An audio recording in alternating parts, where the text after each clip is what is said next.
Hello man, single face. Welcome back to another video. நாங்க Santosha JK Alpha Tamizhan. So இன்னைக்கு இந்த வீடியோல நம்ம என்ன பார்க்க போறோம் அப்படினா ஆண்கள் காதலில் செய்யக்கூடிய கேவலமான செயல்கள் என்னென்ன அப்படின்றத தான் இந்த வீடியோல நம்ம ஃபுல் பார்க்க போறோம். So stay tuned ladies and gentlemen. நாங்க Santosha and this is Alpha Tamizhan. நம்ம சேனல் மறக்காம like, share, subscribe and comment பண்ணுங்க. bell icon click பண்ண மறந்துடாதீங்க because நம்ம போடுற வீடியோஸ் உடனே உங்களுக்கு வந்து ரீச் ஆயிடும்.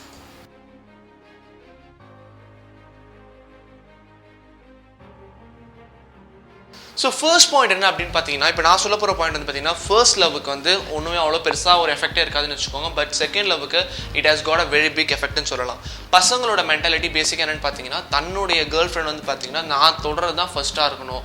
எந்த பையன்கிட்ட பேசிர கூடாது. நான் தான் ஃபர்ஸ்ட் பையன் நான் மட்டும் தான் இருக்கணும் அப்படின்ற மாதிரி இட்ஸ் a common thing ன்னு வெச்சுக்கோங்க. எல்லா பசங்களும் இந்த தாட் இருக்கக்கூடிய ஒரு விஷயம் தான். ஓகேவா? பட் ஆனா இத வந்து பாதி பசங்களால அக்செப்ட் பண்ணிக்கவே முடியாது. அன் கேஸ் அப்படி ஒரு பார்ட்னர் உங்களுக்கு கிடைச்சாங்க அப்படினு சொன்னா it takes time ஒரு பக்கம். இன்னொன்னு என்னன்னா அந்த ரியாலிட்டி அக்செப்ட் பண்ணிக்க முடியாம அந்த விஷயம் மைண்டுக்குள்ள ஓடிட்டே இருக்கும். அது என்னன்னா அவங்களுடைய டே டு டே லைஃப்ல அது பாதிக்கிறதுக்கான வாய்ப்புகள் நிறையவே இருக்குன்னு சொல்லலாம். அது எப்படி சொல்லலாம் அப்படின்னு பாத்தீங்கன்னா இது வந்து நம்ம நிறைய மேரேஜஸ்லயும் பார்க்கலாம். கல்யாணத்துக்கு அப்புறம் வரக்கூடிய சண்டைகள் பார்க்கலாம். நீ முன்னாடி இப்படி பண்ணல, முன்னாடி இப்படி நடந்துச்சுல, இது நடந்துச்சுல, அது நடந்துச்சுல, இது நடந்துச்சுன்னு சொல்லி தன்னுடைய பாஸ்ட் வந்து ரெஃபரன்ஸா வச்சு அந்த பொண்ணை அசிங்கப்படுத்துறதோ அவமானப்படுத்துறதோ இல்ல இந்த மாதிரி விஷயங்கள் நிறைய பசங்க பண்ணுவாங்க. That is the worst thing ever. புரியுதா?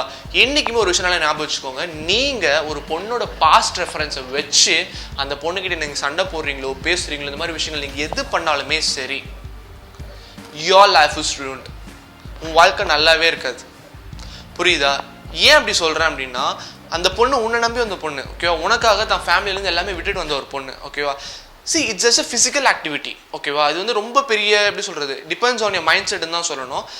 இப்போ நீ ஒரு தப்பு பண்ணிட்டு உனக்கார கேர்ள்ஃப்ரெண்ட் வந்து அந்த தப்பு பண்ணிடக்கூடாதுன்னு சொன்னா உனக்கு இதில் ஓவர் ஃபீல் ஆகலையா? அந்த மாதிரி தானே ஒரு விஷயம் தானே அது. ஸோ இது வந்து கொஞ்சம் எல்லாருக்குமே பாஸ்ட் ரிலேஷன்ஷிப்புன்றது ஒன்று கண்டிப்பாக இருக்கும், இல்லாமல் இருக்கவே இருக்காது.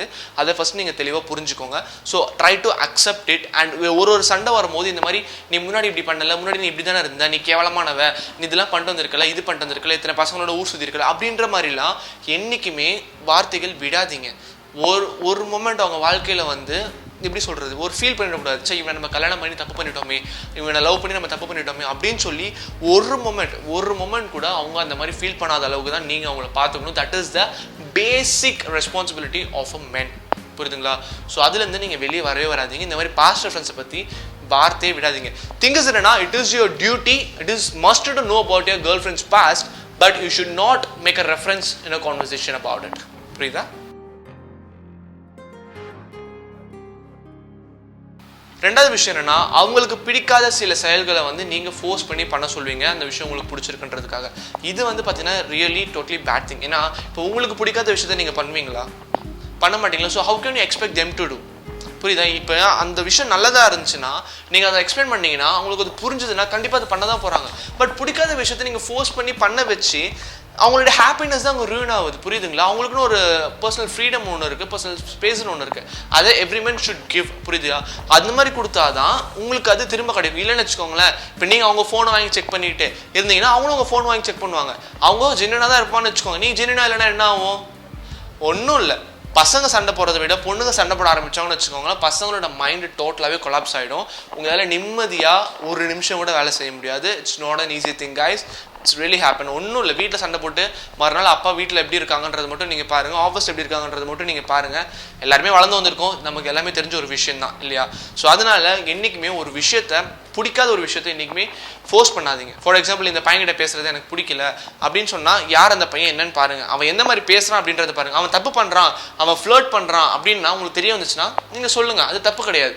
ஓகே? ஆனால் சிம்பிளாக நீ பசங்கிட்ட பேசுறது எனக்கு பிடிக்கல அதனால நீ அவனை பிளாக் பண்ணி தான் ஆகணும் அப்படின்றது தப்பான ஒரு விஷயம். புரியுதா? ஏன்னா நீ பொண்ணுகிட்ட பேசுவ, அவங்க பேசக்கூடாதா?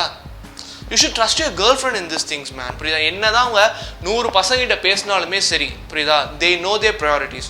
Women know their priorities. உன்னை அவாய்ட் பண்ணிட்டு அவங்க யாருக்கிட்டையும் போகிறது கிடையாது. இன்கேஸ் அப்படி போனாங்கன்னா they are not your girl. புரியுதா? ஸோ இதெல்லாம் வந்து சிம்பிள். உன் பொண்ணை நீ எப்படி பார்த்துப்பியோ அந்த மாதிரி உன் கேர்ள் ஃப்ரெண்டை பார்த்துக்கோ, வேற எதுவும் கிடையாது.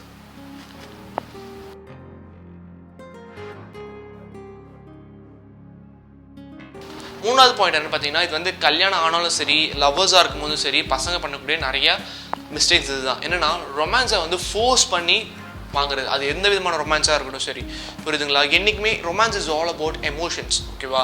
ஸோ அது அவங்களுக்கும் ஃபீல் பண்ணணும், நீங்களும் ஃபீல் ஆகணும். அப்போ தான் அந்த ரொமான்ஸ் வந்து பியூட்டிஃபுல்லாக அமையுமே தவிர நீங்கள் ஃபோர்ஸ் பண்ணி உங்களுக்கு மூடு இருக்குன்றதுக்காக நீங்கள் அவங்கள ஃபோர்ஸ் பண்ணுறது தப்பான ஒரு விஷயம். நெவர் எவர் டூ தட், புரியுதுங்களா? Just give them some time, புரியுதுங்களா? உங்களுக்கு அர்ஜஸ் இருக்குன்றதுக்காக you just can't force them, சரியா? ஸோ அந்த மாதிரி தப்புகள் என்றைக்குமே பண்ணாதீங்க. It should come in the flow man. அவங்களுக்கும் ஒரு ஃப்ளோ, அவங்களுக்கும் லவ் பண்ணுறாங்களோ, ஸோ அவங்களுக்கும் அந்த ஆசைகள் தானே இருக்கும், இல்லாமல் இருக்கவே இருக்காது. ஸோ எவ்ரி மென் அண்ட் உமனுக்கு வந்து இது ஜென்ரலான ஒரு விஷயம், ஓகேவா? ஸோ இதை வந்து நீங்கள் ஜஸ்ட் ஒரு ஃப்ளோவில் போக தான் விடணுமே தவிர just can't force these things, புரியுதா? ஃபோர்ஸ் பண்ணி ஒரு விஷயம் கிடைச்சாலுமே சரி, அவங்க உங்களுக்காக பண்ணலாமே சரி, பட் அவங்களுக்கு வந்து ஒரு ஹாப்பினஸே இருக்காது, புரியுதா? So never ever ever ever ever force a woman into a romance. அது தப்பான ஒரு விஷயம். If you forcing her into romance அப்படின்னா it is an equal to rape. நீங்கள் சொல்லலாம், ஏன் பொண்டாட்டி தானே, ஏன் லவர் தானே, இதெல்லாம் எப்படி சொல்கிறேன் அப்படின்னு யோசிக்கலாம்.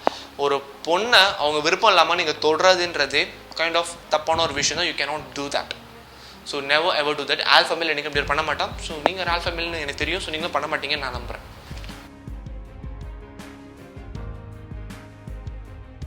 ஃபோர்த் பாயிண்ட் என்னன்னா, ஏமாத்துறது. இது வந்து ஒரு ஜென்ரலாக எல்லாருக்கும் தெரிஞ்ச ஒரு விஷயம் தான்.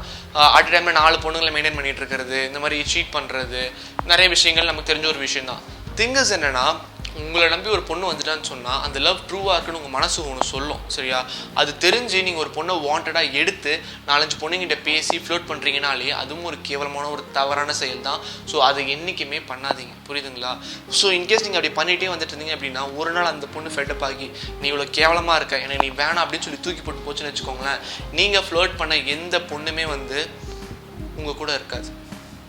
சீரியஸ்லி உங்கள் கூட எந்த பொண்ணுமே இருக்காது. அதை நல்லா தெளிவாக புரிஞ்சுக்கோங்க. Before you cheat a woman just think with whom you are to, புரியுதுங்களா? நீங்கள் யோசிக்கலாம், பொண்ணுங்க மட்டும் ஏமாத்துறது இல்லையா அப்படின்ட்டு. எஸ், நிறையா நடக்குது தான், யாரும் இல்லைன்னு சொல்லலை. But this is the reality. நீங்கள் ஒரு பொண்ணுக்கு ஜென்யூனாக இருங்களேன், புரியுதா? அப்படி ஒன்றும் மற்ற பொண்ணுங்கிட்ட பேசி அப்படி ஒரு கிடைக்கிற சுகம், மென்டல் ப்ரெஷர், இதெல்லாம் ஒன்றுமே தேவையில்லை, புரியுதா? நீங்கள் என்ன எதிர்பார்க்குறீங்களோ அதை விட அதிகமாகவே உங்கள் கேர்ள் ஃப்ரெண்ட் கிட்டேருந்து உங்களுக்கு கிடைக்கும், புரியுதா? பிகாஸ் உமன்ஸ் வந்து அவங்க லவ் பண்ண ஆரம்பிச்சிட்டாங்க அப்படின்னு சொன்னால் அவங்கள மாதிரி ப்ரையாரிட்டிஸை சேஞ்ச் பண்ணுறதுக்கு பசங்களால் கூட முடியாது. சீரியஸ்லி பசங்களால் கூட முடியாது. அதுதான் அங்கே விஷயமே. சிம்பிள் என்னென்னா, இப்போ ஒரு கமிட் ஆகிட்டீங்கன்னு வச்சுக்கோங்களேன், அந்த பொண்ணுக்கு தான் அப்பா அம்மாவை விட நீங்கள் தான் ரொம்ப பெட்டராக தெரிவிங்க. எல்லா விதத்துலையும் நீங்கள் தான் பெட்டராக தெரிவிங்க. உங்களை நம்பி தான் சொல்லிடுவாங்க, எனக்கு வந்து என் அப்பா அம்மா என் ஃபேமிலி எல்லாத்தையும் விட நீ தான்டா முக்கியம், நீ தான் எல்லாம் அப்படின்னு உங்களை நம்பி அந்த ஒரு வார்த்தை சொல்கிற அந்த பொண்ணுக்கு நீங்கள் எவ்வளோ கடமைப்பட்டிருக்கணும். 20-25 வருஷமாக வளர்த்த பொண்ணு தான் அப்பா அம்மாவை விட நீ தான் முக்கியம் அப்படின்னு சொல்லி எவ்வளோ கஷ்டப்பட்டு, எவ்வளோ அன்பை உங்ககிட்ட தன்னையே கொடுக்குறாங்க. இட்ஸ் நாட் அன் ஈஸி திங்ல. அதுக்கு நீங்கள் எவ்வளோ ஒரு ரெஸ்பான்சிபிலிட்டி எடுத்து உங்களை எப்படிலாம் நீங்கள் பார்த்துக்கணும்.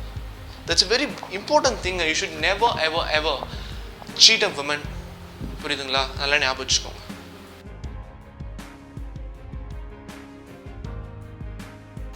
ஃபிஃப்த் பாயிண்ட் என்னன்னா, டாமினேட்டிங். ஸோ மேலாக பிறந்தா ஃபீமேலை டாமினேட் பண்ணணும் அப்படின்றது வந்து ஒரு ஜென்ரலா யூனிவர்சலா அப்படின்ற மாதிரி தாட்லாம் பாதி பசங்க மைண்டில் இன்னும் நிறையாவே இருக்குது. ஜஸ்ட் த்ரூ இட் அவே, ஓகேவா? உங்களுக்கு எந்த அளவுக்கு ரைட்ஸ் இருக்கோ அந்த அளவுக்கு ரைட்ஸ் உமன்ஸ்க்கும் இருக்குது. உங்களுக்கு எந்த அளவுக்கு ஃப்ரீடம் இருக்கோ அந்த அளவுக்கு ஃப்ரீடம் உமன்ஸ்க்கும் இருக்குது. ஸோ அதில் நீங்கள் என்றைக்குமே கை வைக்கவே கூடாது. திங்கஸ் எப்படின்னா, எப்பவுமே சரிங்க, உங்களுக்கு ஒரு விஷயம் தப்பாக படுதா சொல்லுங்கள், புரியுதா? தப்பாக படுது, நீ பண்ணுறது தப்பாக ஃபீல் ஆகுது அப்படின்னு சொல்லி சொல்லுங்கள், ஓகேவா? இன்கேஸ் அதை சொல்லின்னு தெரியலையா, ஸ்ட்ராங்காக உங்களுக்கு மனசுக்கு தோணும், ஓகே நடந்தால் தப்பு தான் நடக்கும் அப்படின்னு சொன்னால் அந்த டைமில் you just can force it, ஓகேவா? நீங்கள் தப்பு பண்ணாத அப்படின்னு சொல்லி நீங்கள் கேட்டால் ஃபோர்ஸ் பண்ணலாமே தவிர, பட் ஜென்ரலான திங்ஸ் ஒரு செல்ஃபிஷ்னஸோட நீங்கள் யோசிச்சு அவங்களை ஃபோர்ஸ் பண்ணுறதுன்றது பார்த்தீங்கன்னா இட்ஸ் ராங்கான ஒரு விஷயம் தான் வச்சுக்கோங்களேன். So don't do that.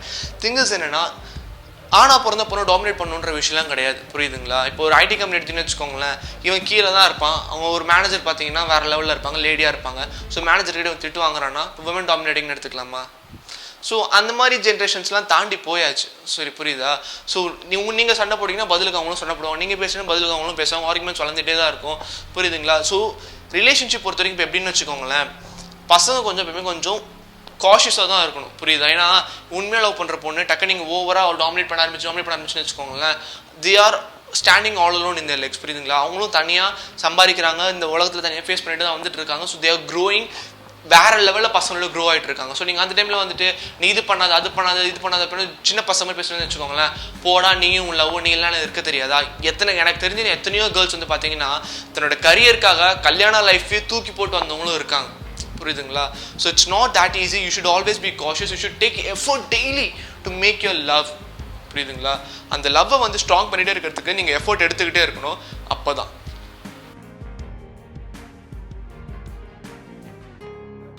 So 6th point என்னன்னா, இந்த பாயிண்ட் இருக்கு தெரியுமா? இப்போ ரீசெண்டாக ஒரு கமெண்ட்ல படித்தேன். இந்த பாயிண்ட் என்னன்னா, ஒரு பையன் ஒரு பொண்ணை லவ் பண்ணிட்டு இருந்துட்டு இருக்கான். வீட்டில் பொண்ணு பார்க்குறாங்க தெரிஞ்சு அந்த பொண்ணு தான் லவ் பண்ணுற பொண்ணோட பெட்டராக இருக்குன்னு தெரிஞ்சுட்டு விட்டு போயிட்டான். worst thing a men can do. புரியுதுங்களா? உன்னை நம்பி ஒரு பொண்ணு இருக்கும் போது உன்னால் எப்படி விட்டு போக தோணுது? அந்த மாதிரி விஷயங்கள் நீங்கள் போவே போகாது. அப்படி போன அப்படின்னு சொன்னால் அந்த பொண்ணோட ஒரு நெகட்டிவ் கர்மா உன்னை வந்து பின்னாடியே அடிச்சுக்கிட்டே துரத்திக்கிட்டே இருக்கும். புரியுதா? அப்போ ஒரு செகண்ட் நீங்கள் ஃபீல் பண்ணுவீங்க, அச்சுச்சோ நம்ம அவளே லவ் பண்ணியிருக்கலாமே, நம்மளை உருகி லவ் பண்ணாலே, இவன் நம்மளை எரிஞ்சு விழுறாளே, அழகை பார்த்து வந்து மாட்டிட்டு முழிச்சுட்டு இருக்கோமேடா அப்படின்ற மாதிரி தாட்ஸ்லாம் உங்களுக்கு வர ஆரம்பிச்சிடும். So never ever ever cheat a woman. புரியுதுங்களா? ஆப்வியஸாக ஒன்றுக்கு மேலே ஒன்று பெட்டர் தான். ஒரு பொண்ணை நம்ம பார்க்கும்போது பெட்டராக தான் நம்ம கண்ணுக்கு தெரிய தான் செய்யும். What you can do is make your girl friend better. Simple. Yes, புரியுதுங்களா? நம்ம பெட்டர் மூவ் ஆனாட்டு இருக்க முடியாது. ஆனால் நம்ம உங்களுடைய கேர்ள் ஃப்ரெண்ட் இருக்காங்க, நீங்கள் இருக்கீங்க, 2 பேரும் மாறி பெட்டராக இம்ப்ரூவ் ஆகிக்கோங்க. ஓகே, நீ இப்படி மாடர்னாக ட்ரெஸ் பண்ணலையா, மாடர்னாக ட்ரெஸ் பண்ண கற்றுக்க சொல்லுங்கள், ஃபிட்டாக இருக்க கற்றுக் கொடுங்க, அழகாக இருக்க கற்றுக் கொடுங்க, க்ரூமிங் சென்ஸ் வளர்த்து விடுங்க. எல்லாருமே அழகு தான். எல்லாருமே பிறந்த குழந்தைலேருந்து எல்லாமே. அசிங்கன்றது இந்த உலகத்தில் யாருமே கிடையாது. ஆல் அபவுட் மெயின்டெனன்ஸ் தான். எப்படி நீங்கள் உங்கள் ஸ்கின்னை பார்த்துக்கிற, எப்படி நீங்கள் ஹேர் ஸ்டைல் செட் பண்ணுற, எப்படி நீ ட்ரெஸ் பண்ணுறன்ற பொறுத்து தான் உன்னுடைய அழகு மொத்தமே அடங்கியிருக்கு. ஸோ அதை பாதி பேர் சரியாக பண்ணாதனால தான் இந்த அசிங்கமாக இருக்குது, அழகாக இருக்குது அப்படின்ற ஒரு விஷயமே வருது. புரியுதுங்களா? எனக்கே தெரிஞ்ச எத்தனையோ பேர் பார்க்க மொக்கையாக தான் இருப்பாங்க, பட் அந்த க்ரூமிங் இருக்குது தெரியுமா, அவங்களோட ட்ரெஸ்ஸிங்ஸ் எல்லாமே வந்து அவங்கள வேறு லெவலில் பியூட்டிஃபுல்லாக காட்டும். ஸோ நீங்களும் அதே மாதிரி தான் பியூட்டிஃபுல்லாக மாறுங்க. யாரையும் ஒரு பெட்டராக வருதுன்னு சொல்லி மூவ் ஆன் ஆகிட்டு போகாதீங்க. Last but not least 7th point என்னன்னா, பசங்க பண்ற மிகப்பெரிய தப்பு என்னன்னா, நீ என் கூட தான் பேசணும், என்கிட்ட மட்டும்தான் பேசணும், யார்கிட்டையும் பேசக்கூடாது, உனக்கு ஃப்ரெண்ட்ஸ்லாம் இருக்கக்கூடாது, நான் தான் எல்லாம் அப்படின்னு நீங்க சொல்லி அந்த பொண்ணோட ஃப்ரீடமை ஸ்பாயில் பண்ணிட்டு இருக்கீங்க. That is the biggest mistake. புரியுதா? அந்த பொண்ணுக்கு தெரியும் உங்ககிட்ட தான் எப்படி பேசணும், எல்லாமே தெரியும். புரியுதுங்களா? You cannot force them. திரும்பவும் சொல்றேன், யூ கேனாட் ஃபோர்ஸ் தேம். புரியுது? நீங்க எந்த அளவுக்கு உங்களுடைய அன்பை காட்டுறீங்களோ அந்த அளவுக்கு அங்கிருந்து ட்ரிபிள் மடங்கு திரும்ப வரும். விமன்ஸை பொறுத்த வரைக்கும் இதான் ஒரு விஷயம். நீ உனக்கு வந்து ஒரு விஷயத்த நீ பொண்ணுங்கிட்ட சாதிக்கணும் அப்படின்னு முடிவு பண்ணிட்ட அப்படின்னா உண்மையான அன்பை காட்டு. That is the key, that is the trick, that is every thing.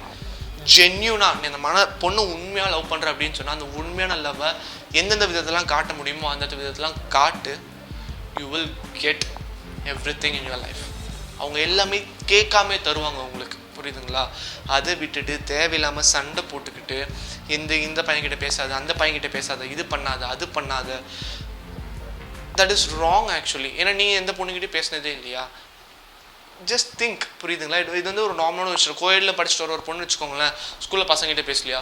College இருந்தாலும் காலேஜில் பசங்கிட்ட பேச தான் செய்வாங்க, அது இல்லைன்னு சொல்ல முடியாது. நீ பொண்ணுங்கிட்ட பேசலையா? காலேஜில் பொண்ணுங்கிட்ட நீ போகலையா? உனக்கு கான்ஃபிடென்ட் இல்லை, பசங்க ஆப்வியஸாக வந்து அப்ரோச் பண்ண தான் போகிறாங்க. ஸோ நல்ல பசங்களும் எத்தனை பேர் இருக்காங்க இல்லையா? அவங்களுக்கு தெரியல இது நல்ல பையன், இது கெட்ட பையன் சொல்லிட்டு நல்ல கெட்ட பையனை வந்து அப்ரோச் பண்ணால் ஆப்வியஸாக அவங்க ரிஜெக்ட் பண்ணிட்டு பேசாமல் தான் இருக்க போகிறாங்க. புரியுதுங்களா? ஸோ நீங்கள் அதுக்கான ஃப்ரீடம் கொடுத்துங்க. நம்புங்க உங்கள் கேர்ள் ஃப்ரெண்டை. அவள் வந்து நம்ப மாட்டா, அவள் போக மாட்டா. ஸோ உங்கள் நம்புங்க உங்கள் கேர்ள் ஃப்ரெண்ட், அவள் வந்து என்னை விட்டுலாம் போக மாட்டேன் அப்படின்னு சொல்லி ட்ரஸ்ட் வந்துச்சுன்னு வச்சுக்கோங்களேன். இந்த மாதிரி கேவலமான செயல்கள்லாம் நீங்கள் செய்யவும் மாட்டீங்க, அந்த பக்கம் போகவும் மாட்டீங்க. புரியுதுங்களா? ஸோ காய்ஸ், இந்த மாதிரி விஷயங்கள்லாம் சீப்பாக நடந்துக்காதீங்க.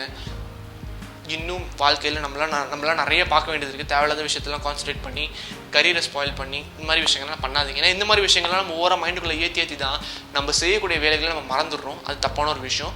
ஸோ அதை பண்ணாதீங்க. So that's what it is. Next video சந்திப்போம். பட்டா